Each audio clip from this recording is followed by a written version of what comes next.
किसी ने बड़े कमाल की बात कही है कि समाज को आगे बढ़ाने के लिए क्या करना चाहिए। लोगों को एक दूसरे की टांग खींचने की बजाय एक दूसरे के हाथ खींचने चाहिए। हाय गाइस, मैं हूं आरजे कार्तिक। एक छोटी सी कहानी। ये कहानी एक ऐसे लड़के की जिसका जन्म गरीब परिवार में हुआ, जिसकी जिंदगी में इतना स्ट्रगल था कि वो जैसे तैसे 10वीं पास कर पाया। 10वीं पास करने के बाद में गांव से शहर आ गया। शहर आकर के नौकरी की तलाश करने लगा। एक दिन अखबार में उसे एक विज्ञापन दिखा जिसमें लिखा था ऑफिस में असिस्टेंट की जरूरत है, सहायक कर्मचारी की जरूरत है, जिसको ऐसे ही ऑफिस का छोटा मोटा काम करना था। बहुत बड़ी पोस्ट नहीं थी, लेकिन इस व्यक्ति ने डरते डरते अप्लाई कर दिया। इसे ऑफिस का पता मालूम चला, वहां पहुंचा, देखा लंबी लाइन लगी हुई थी, बड़े सारे लोग आए हुए थे। वहां जाकर के इसने इंटरव्यू देना शुरू किया। इंटरव्यूअर अलग अलग सवाल कर रहे थे। आखिरी में से एक इंटरव्यूअर ने सवाल किया कि क्या आपके पास में ईमेल आईडी है। इसे पता ही नहीं था कि ईमेल आईडी क्या होती है। चौंक गया और इसने बोला कि नहीं, मेरे पास में कोई ईमेल आईडी नहीं है। तो जो सामने वाला था उसने बोला कि कैसे बेवकूफ हो, मॉडर्न जमाना है, टेक्नोलॉजी कहाँ की कहाँ पहुंच गई, तुम्हारे पास ईमेल आईडी नहीं, पता ही नहीं क्या होती है ईमेल आईडी, मतलब क्या कर रहे हो तुम। और इसे वहीं से रिजेक्ट कर दिया गया। ये व्यक्ति वहां से बाहर निकला, ये लड़का, और बाहर निकल करके इसने अपनी जेब टटोली। इसके पास में उस दिन 200 रुपए थे। 200 रुपयों से उस दिन इसने एप्पल खरीदे और एप्पल बेचने के लिए उस शहर की कॉलोनीज में निकल गया। शाम तक इसने 70 रुपए का प्रॉफिट कमाया और इसे समझ में आया शाम में कि बॉस, ये काम इंटरेस्टिंग है, किया जा सकता है।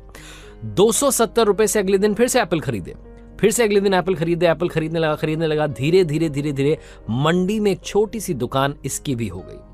उस छोटी सी दुकान को कब इसने बड़ी सी फ्रूट्स की शॉप में बदल दिया, इसे खुद मालूम नहीं चला। मेहनत पर मेहनत करते जा रहा था।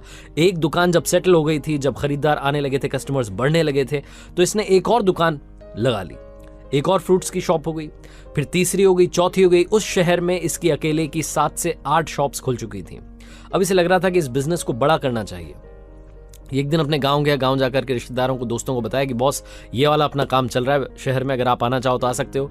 कुछ और दोस्त इसके साथ हो लिए। इन्होंने धीरे धीरे दूसरे शहर में जाकर के अपनी दुकानें खोलना शुरू कर दिया और ये धीरे धीरे एक बड़ा बिजनेसमैन बन गया। जब ये बात मीडिया में आई कि 10वीं पास लड़का, गांव का एक लड़का जो कि शहर में आकर के इतना बड़ा व्यापारी बन गया है, इसका इंटरव्यू करना चाहिए। अलग अलग चैनल्स वाले लोग पहुंच रहे थे। एक दिन एक मैगजीन वाला बंदा पहुंचा इंटरव्यू लेने के लिए और उसने बहुत सारे सवाल किए संघर्ष के बारे में, कैसे आपने बिजनेस ग्रो किया, कैसे आपने शॉप्स डेवलप की, कैसे आपकी पहली शॉप खुली, बहुत सारी बातें हुई।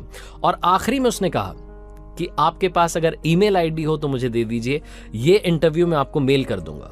जैसे उसने कहा तो इसने, जो बिजनेसमैन बन चुका था लड़का, इसने कहा कि बॉस, मेरे पास में ईमेल आईडी नहीं है। तो जो बंदा इंटरव्यू लेने के लिए पहुंचा था, रिपोर्टर, उसने बोला कि आप इतने बड़े बिजनेसमैन हैं और आपके पास में ईमेल आईडी नहीं है। तो जो लड़का बिजनेसमैन बन चुका था, फ्रूट्स का इतना बड़ा व्यापारी था, उसने एक ही जवाब दिया। ध्यान से सुनिएगा। उसने बोला कि मेरे भाई, अगर मेरे पास में ईमेल आईडी होती तो आज मैं इतना बड़ा बिजनेसमैन नहीं होता।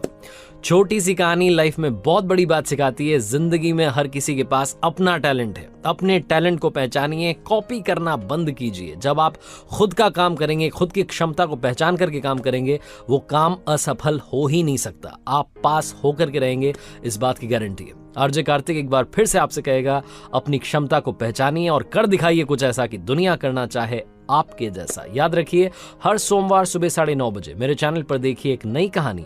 और हाँ, सोसाइटी में आप भी लोगों को आगे बढ़ाने का काम कीजिए। उनकी टांग खींचना बंद कीजिए, उनका हाथ खींचिए और उन्हें आगे लेकर आइए। टैलेंट को अप्रिशिएट कीजिए।